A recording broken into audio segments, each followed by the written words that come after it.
Silogisme Bagian 2. Aturan silogisme dan uji validitas. Pengujian validitas silogisme.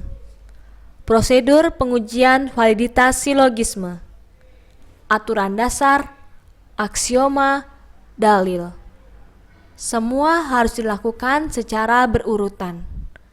Apabila terbukti salah satu pengujian tersebut dilanggar, silogisme menjadi tidak valid. Tidak perlu lagi dilanjutkan ke pengujian selanjutnya.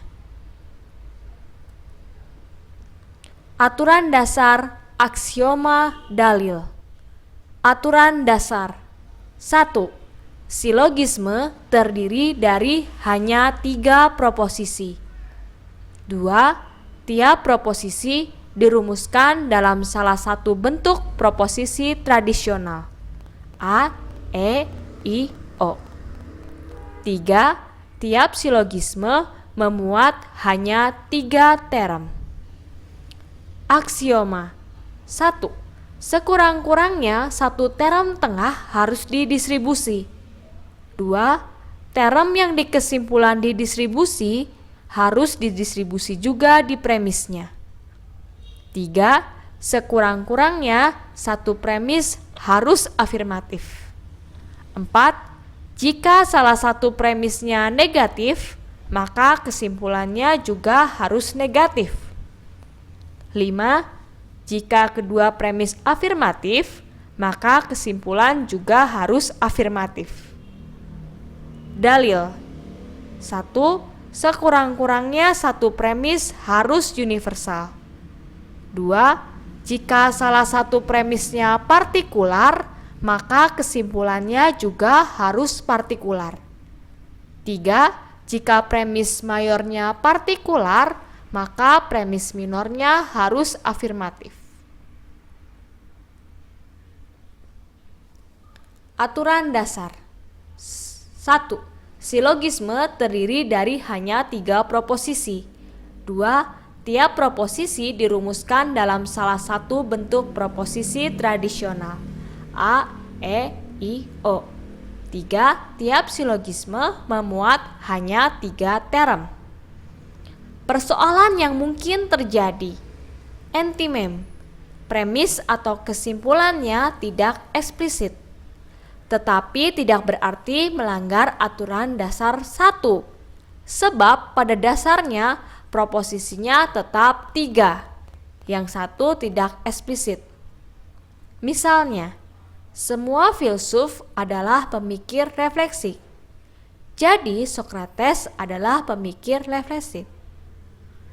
Proposisi singular dianggap disamakan dengan proposisi universal menurut aturan dasar 2. Contoh, Jampang adalah jagoan Betawi, proposisi A.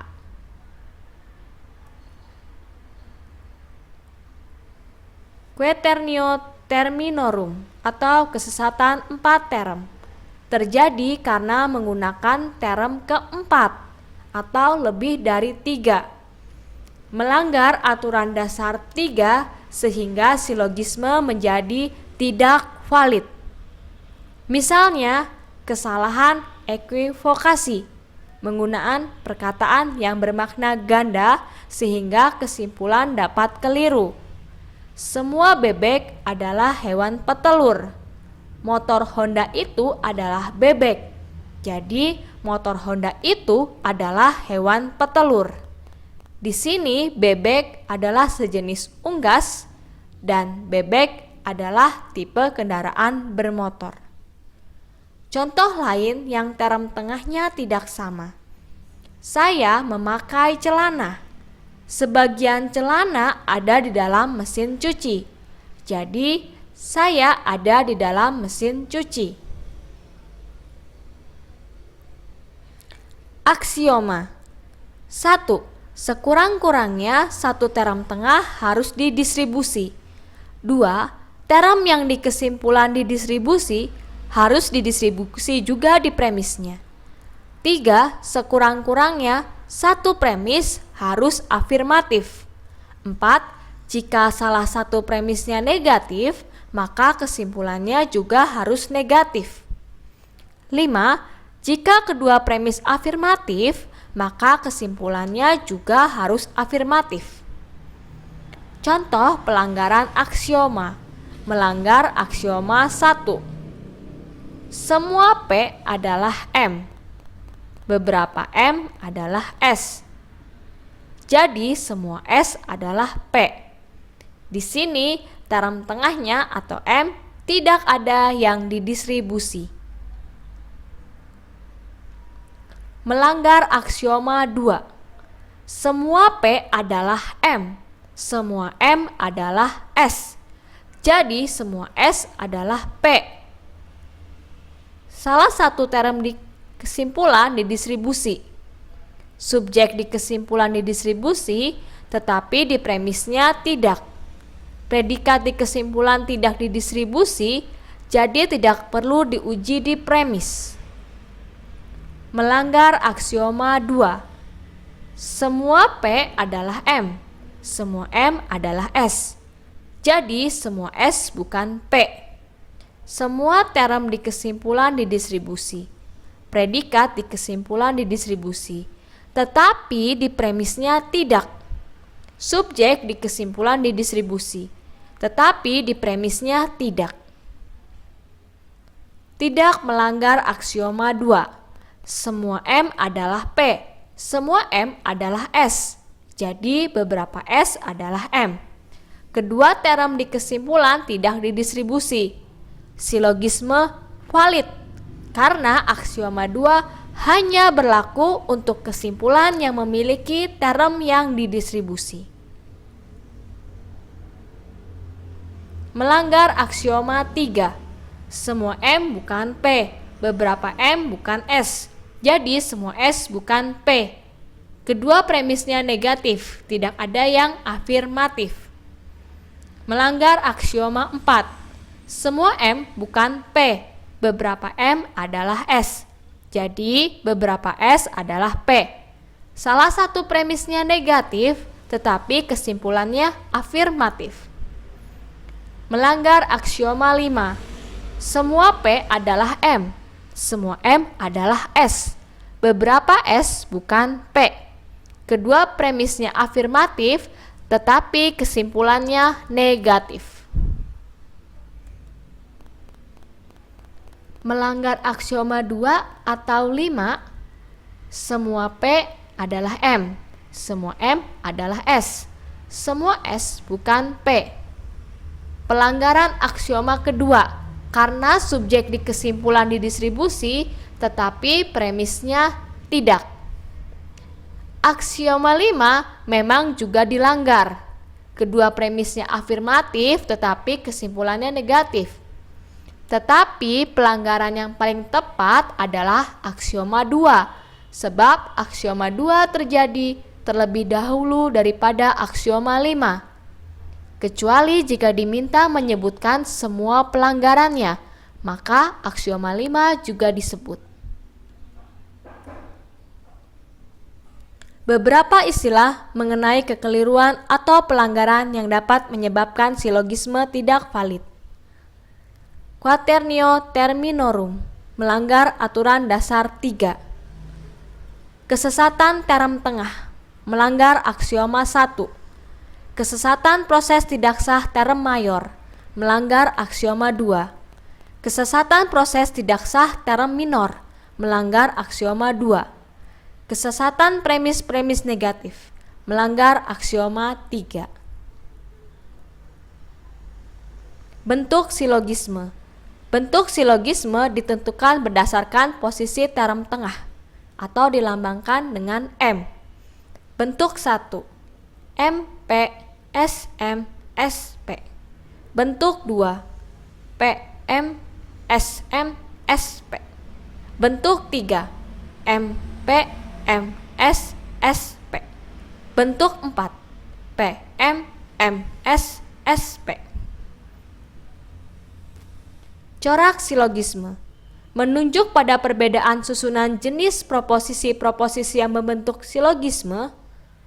premis mayor, premis minor, kesimpulan, ada 16 kemungkinan kombinasi proposisi, tetapi tidak semuanya membentuk silogisme yang valid.